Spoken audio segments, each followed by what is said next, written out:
You know those days when the shift in the air pressure just makes your head throb? Mhm. Or how about that feeling of utter depletion after pushing yourself physically? Oh, yeah, definitely. Even the way certain foods can either energize you or leave you sluggish. Okay, let's unpack this because these everyday sensations, they actually tap into some incredibly fundamental ideas, concepts that, well, have been pondered for millennia. It's amazing, really. What's truly remarkable is that these observations we make today have echoes in the most ancient understandings of health. Exactly. It actually comes from a foundational text of traditional Chinese medicine. It's known as the Huangdi Neijing, or you might hear it called the Yellow Emperor's Inner Classic. Right. And right at the heart of all this, there's this central concept. It's often translated as something like the correspondence between humanity and nature. The basic idea is that we aren't separate from the natural world. We're deeply interconnected with it. We're influenced by its vital energy, what they call qi. Key, right. We hear that word a lot. Yeah, it's this really holistic view that sees us as part of a much larger living system, not just cogs in a machine. Okay, so let's dive in then. The text kicks off with this fundamental principle. It says something like, this connection with the broader world, it's been the basis of life since ancient times. And this basis lies in yin and yang. Hmm. Now, we've all heard those terms, yin and yang, but what do they really mean here? For someone who isn't familiar, how should we think about them simply? Well, maybe the simplest way is to think of yin and yang as these fundamental opposing forces, and this is key, they're also complementary. They exist everywhere, in nature and inside us too. Okay, opposing but complementary. Like what? So you could associate yin with things like, say, coolness, rest, nighttime, the earth, while yang relates more to warmth, activity, daytime, the sky or the sun. That. But it's not about strict good-bad opposites. It's more about a dynamic balance. Yeah. Each one needs the other to actually exist fully. You can't have a day without night. Right, that makes sense. And the text then goes on to elaborate on this connection, doesn't it? It says something about the energy of the whole world, the land, our bodies, like our senses, organs, even our joints. Yeah, the 9 orifices, the 5 organs, 12 major joints. All of that connects with the energy of the atmosphere, the heavenly key. That's a pretty huge idea. What's the main takeaway there for us? It is huge. It's suggesting this fundamental, inescapable interconnectedness. Think about that plant analogy again. Okay. Its roots draw nourishment from the earth that's kind of yin, but its leaves reach for the sunlight and the air that's more yang. Right. And both are constantly interacting, influencing the plant's health. So this ancient wisdom is saying, similarly, we're in this constant energetic exchange with our environment. Our bodies aren't like sealed boxes. We're always interacting with the energies around us. Wow, that's a powerful image. So we're all kind of nodes in this big energetic web. Now, the text really seems to put a lot of emphasis on something called yang qi. Mhm. What exactly is yang qi and why did they see it as so incredibly vital? Yang qi is often described as our vital energy. It's associated with warmth, with activity, and importantly, with our ability to protect ourselves from external factors. Things like illness. Okay, so it's like our life force. In a way, yeah. The text uses this really strong analogy. It says yang qi is like the sun in the sky. If it loses its proper place, if it gets diminished, our lifespan is shortened and our vitality just isn't obvious. It isn't radiant. Like the sun dimming. Exactly. It's suggesting this internal sun is absolutely crucial for our life force, for our get up and go. That makes it sound incredibly important. Like if our internal furnace isn't burning brightly enough, things just don't work as well. That's a good way to put it. And the text also mentions, you mentioned protection, that yang qi protects us from external influences. How does that work, practically speaking? Think of it like a kind of protective shield, Hmm. or maybe like a warm defensive energy that circulates, especially near the surface of the body. Oh. It helps us maintain our internal balance and resist things coming from the outside, like cold, wind, dampness, the kinds of things that can make us sick. Mm-hmm. When our yang qi is strong and circulating properly, these external factors have a much harder time actually disrupting our health. Got it. So if our yang qi is this protective, warming force, what are some of the things that can actually throw it off balance, according to this text? It talks about different environmental conditions, right? Let's maybe start with cold. Yeah, absolutely. So when we're exposed to cold, the text says our yang qi can feel restricted. It's almost like it's trying to contract inward to conserve warmth. Okay. And this can lead to feelings of restlessness, maybe even an unsettled feeling in our minds, our spirit. Think about a door hinge in the middle of winter, Yeah, it gets stiff. right? It gets stiff, it doesn't move smoothly.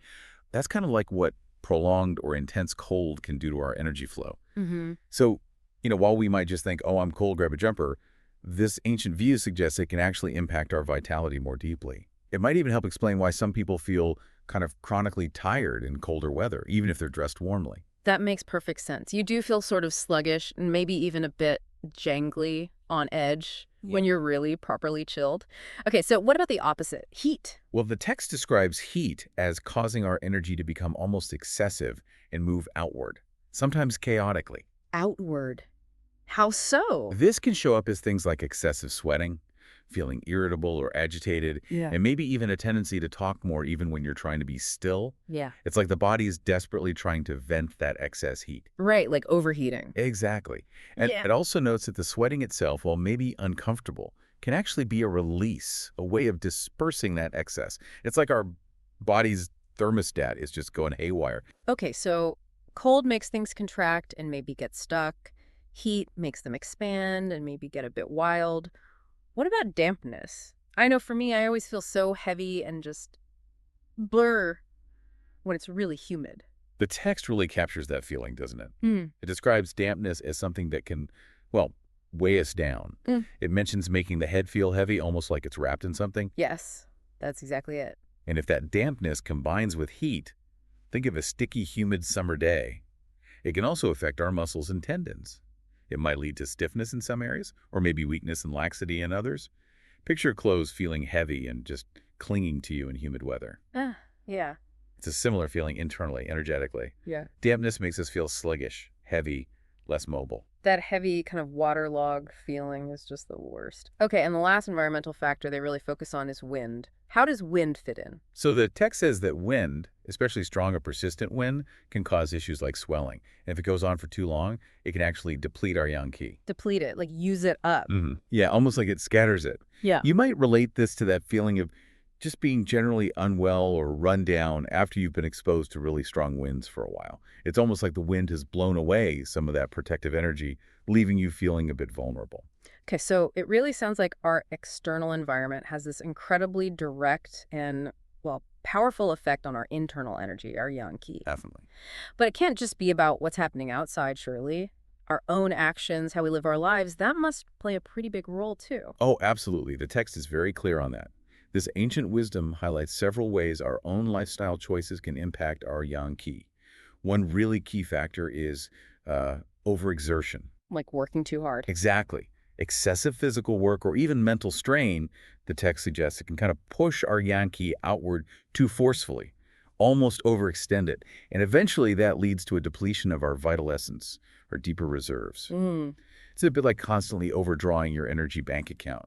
Eventually you're going to end up in the red. That really resonates, I think, with our busy, always-on modern lives, doesn't it?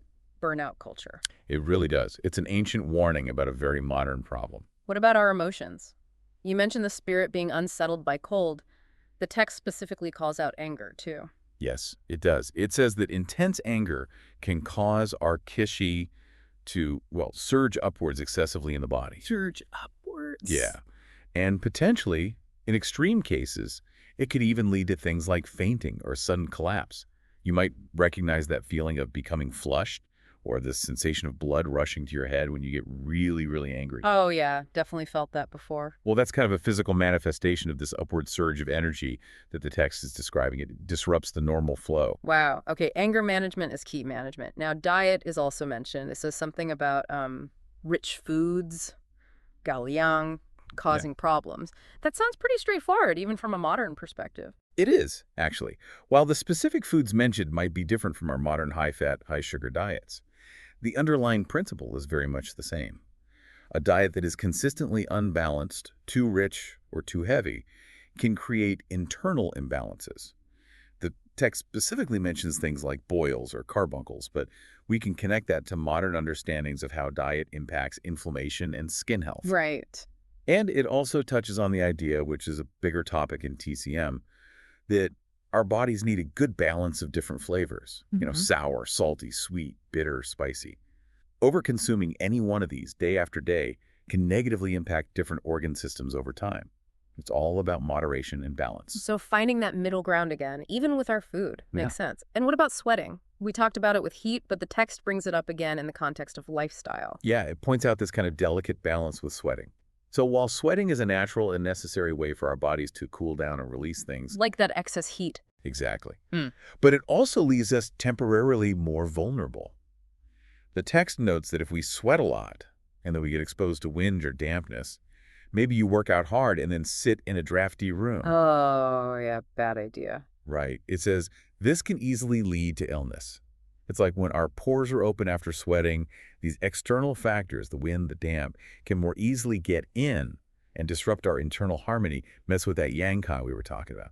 Okay, so it's all about maintaining that internal balance and kind of protecting ourselves from extremes, both environmental and self-inflicted, it seems. That's a great way to sum it up. Now, the text also talks about the day-night cycle and how our yang kai has its own natural rhythm throughout the day. This sounds like something really practical, something we could actually apply. It is very practical, yes. Eh, The text explains that our yang kai is naturally more active, more on the surface of our bodies during the daytime. hmm, It rises in the morning as we wake up and become active. It peaks around midday, when the sun is at its highest, and then it naturally begins to decline in the evening, moving more inward as we prepare for rest. It even mentions that our pores tend to close up more at night, becoming less open to the outside. Huh. So our energy literally follows the sun's pattern across the sky. Hmm. What are the direct implications of that? How should we live our lives based on that rhythm? Well, the text gives some pretty clear advice. Basically, align ourselves with this natural rhythm. It suggests that in the evening, as that yang energy naturally recedes, we should begin to wind down. We should avoid strenuous activity, things that would stir up that yang qi when it's supposed to be quietening. Makes sense. And also protect ourselves from things like night chill and dew, because our protective yang energy is naturally lower and more internal at night. We're more susceptible. So going against this natural cycle, like staying up really late doing intense work, or going out in the cold and damp without proper protection late at night, the text warns that doing this repeatedly can lead to fatigue and illness over time. It's basically a clear instruction to listen to our body's natural clock. That is really clear and very actionable advice, even today. Sleep hygiene, basically. In essence, yes, but framed within this larger energetic context. Okay, fantastic. Finally, the text brings us back to that fundamental concept we started with, yin and yang. We've talked a lot about yang qi, the active, warming energy, but what about its counterpart, yin? Where does that fit in? Right. So yin is described in this context as the more internal, the nourishing, the cooling force that perfectly complements yang. While yang is all about outward activity and warmth, yin is more about inward rest, substance, and rejuvenation. The quiet balance to the activity. Precisely. It's what provides the substance and the coolness to anchor the active yang, allowing it to function properly without burning itself out. And just like with everything else we've talked about environment, lifestyle balance between these two, yin and yang, is absolutely critical, isn't it? It's the cornerstone, really. The text warns quite starkly about imbalances. It's as if yin isn't sufficient to balance or anchor the yang.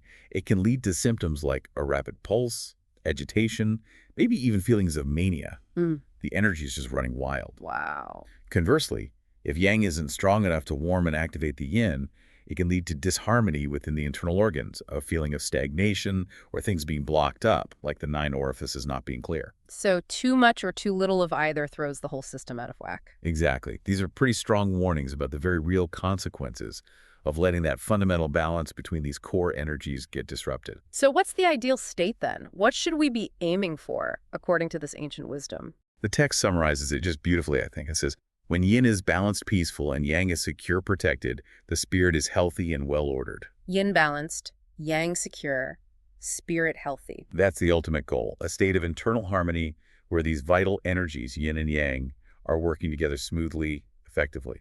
And that leads not just to physical health, but also to mental and emotional well-being, a healthy spirit. Okay, wow. So we've taken this really fascinating deep dive into just one section of this incredibly old text. For someone listening today, maybe someone who doesn't know anything about traditional Chinese medicine, what are the sort of main big picture takeaways they should remember from all this? I think the absolute core message is about our deep, unavoidable connection to the natural world. and the fundamental importance of living in harmony with it, not fighting against it. Right, that interconnectedness. Exactly. We've seen how vital our active protective energy that Yang Qi really is, Hmm. and how things like our environment, cold, heat, damp, wind, and also our lifestyle choices, overwork, strong emotions, diet, how we handle sweating, can significantly impact it, for better or worse. Mm-hmm. The text also really emphasizes the wisdom of aligning our daily rhythms with the natural cycles of day and night. Working with our energy, not against it. Yeah. And underpinning everything is that fundamental need for balance. Balance between the active and the restful, the outward and the inward, ultimately between yang and yin for overall health and vitality. It really is amazing when you put it like that, how these ancient observations seem to, well, echo so much of what modern science and health advice tells us today. The importance of good sleep, managing stress, the impact of diet, how our environment affects our mood and health. It really is striking, isn't it? It feels like this ancient wisdom was already pointing towards these fundamental connections, just maybe using a different language, different framework. It truly encourages us to take a more holistic view of our health, to consider not just isolated symptoms, but also our relationship with the world around us and the sort of cumulative effect of our daily habits and choices. So maybe for you, the listener, this is a good moment to just pause and reflect a little on your own daily routines. Are they generally supporting your energy and your sense of well-being? Or are there maybe areas where you might be unknowingly creating some of these imbalances the text warns about? Oh, good question. Could making just some small adjustments, perhaps being a bit more mindful of your sleep schedule or paying a little more attention to the foods you eat, the balance of flavors maybe, or even just making an effort to spend a bit more time connecting with nature, whatever that looks like for you, could that help you find a greater sense of balance? And that raises a really interesting final thought, perhaps. Could understanding these ancient principles, this different way of looking at health and the body's connection to the world, could it actually offer us a fresh perspective on some of the health challenges, the imbalances that are so common in our modern, fast-paced world? That's a great question to ponder. It's definitely something worth thinking about how we might integrate some of this timeless wisdom into our contemporary lives. Maybe find a path to greater well-being. Absolutely. This deep dive has certainly given me personally a lot to think about. And if you listening are intrigued and want to learn more, well, we definitely encourage you to explore the Huangdi Neijing further, or look into the broader principles of traditional Chinese medicine. This was really just scratching the surface, wasn't it? Just a tiny glimpse into a vast and a fascinating body of knowledge. Indeed. Thanks for exploring it with us.